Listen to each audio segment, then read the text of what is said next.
আসসালামু আলাইকুম। কি অবস্থা সবার, কেমন আছেন? আশা করছি সবাই ভালো আছেন। আমরা আলহামদুলিল্লাহ ভালো আছি। তো সকাল সকাল দেখেন বাজার নিয়ে চলে আসছি। আমি সাধারণত বাজার করি। তো সকাল সকাল গেলাম, আজকে বাজার ছিল না তেমন একটা। তো আজকে বাজার করতে গিয়েছি।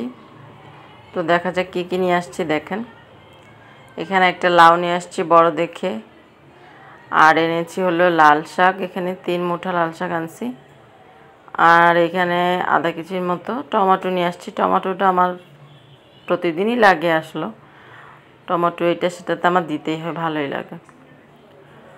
এখানে 3 মুঠা লাল শাক নিয়ে আসছি আমি। লাল শাকটা আবার ভালো লাগে, আমার ছোট ছেলেটা একটু খায়, তো এই জন্য আর কি লাল শাকটাই আনি। আর এখানে আমি একটু কিছু ঢেঁড়স আনছি অল্প করে, ভর্তা করার জন্য আর কি। ভর্তা খাবো আজকে, যদিও না খাই, যেদিন খাবো আর কি ভর্তার জন্য অল্প করে ঢেঁড়স আনছে। আবার এগুলো কিন্তু রুমে রাখলে কিন্তু হয়ে যায়, বাড়তি হয়ে যায়, এর জন্য অল্প করে আনছি। আর এখানে আমি বেগুন আনছি, লম্বা বেগুন, আর অল্প কিছু লতি আনছি।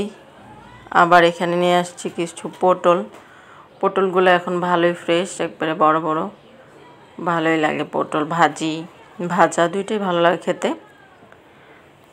তো এবার হলো লাউটা কাটতেছি। লাউ আসলে বাচ্চাদের জন্য রান্নাবো একটু, আর বাকিটা আমাদের জন্য রান্না করব। এর জন্য লাউটা আগে কেটে নিতেছি, পরে শাক কাটবো আস্তে আস্তে। তো এই যে লাউটা আমি কেটে নিয়েছি, পুরোটা ভিডিও তো অনেক বড় হয়ে যাবে, এর জন্য লাউ আর আলু কেটে নিয়েছি বাচ্চাদের জন্য। রান্না করব ডাল দিয়ে। আর এখানে আমি ডাল বসেছি, ওটা দিয়ে আমি লাউ দিয়ে রান্না করব আমাদের জন্য। তো এই তো সবজি বসাই দিয়েছি, সবজিটা হতে থাক, এদিক দিয়ে আমি শাক কাটতে আসছি, কারণ শাক কাটতে অনেক সময় লাগবে। 3 মুঠা শাক কিছু রেখে দিব, কিছু হলো ভাজি করব, সবগুলো রান্না করব না আজকে। এত শাক তো খাওয়া যাবে না, তো এই জন্য এত পুরোটুক তো আপনাদেরকে দেখাবো না। শাক আমি একটু দেখাচ্ছি, একটু কেটে নেব। তো এইভাবে করে একটু বেছে বেছে যেগুলো ভালো ওগুলো রেখে দিব, একটু যেগুলো একটু পানি পানি ওরকম বেছে নিয়ে নিয়েছি, এগুলো হলো রান্না করবো আজকে। আর এখানে যে দেখেন আমি একটু মেলে মেলে রাখছি, যাতে একটু পানিটা শুকায় গেলে ফ্রিজে রেখে দিতে পারবো। আর এখানে যে বাচ্চাদের সবজিটাও হয়ে গেছে, এটা নামে আনছি। আর আমাদের জন্য এই যে লাউ রান্না করতেছি, লাউ আর ডাল, এটাও হয়ে গেছে। এবার হলো এটা বাগার দিয়ে দিব, রসুন পেঁয়াজ তেল, এবার বাগার দিয়ে দিয়েছি।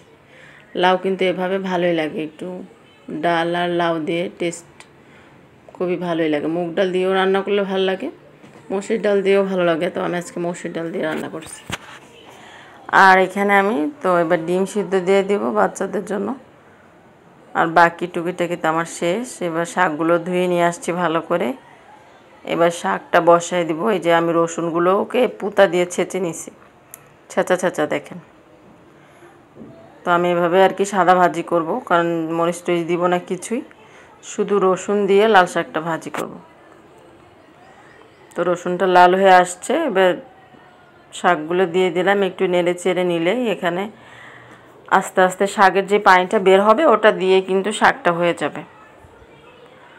তো নেড়ে চেড়ে দিব, আস্তে আস্তে শাকটা এদিকে হতে থাকবে, বেশি সময় লাগবে না। এইভাবে শাক ভাজি করলে 10 মিনিটেই শাকটা হয়ে যায়। যে কোনো শাক এইভাবে ভাজি করা যায়, পালং শাক হোক অন্য শাক। তো এই যে দেখেন শাকটা হয়ে গেছে, নামিয়ে নিব। সবাই ভালো থাকবেন, আল্লাহ হাফেজ।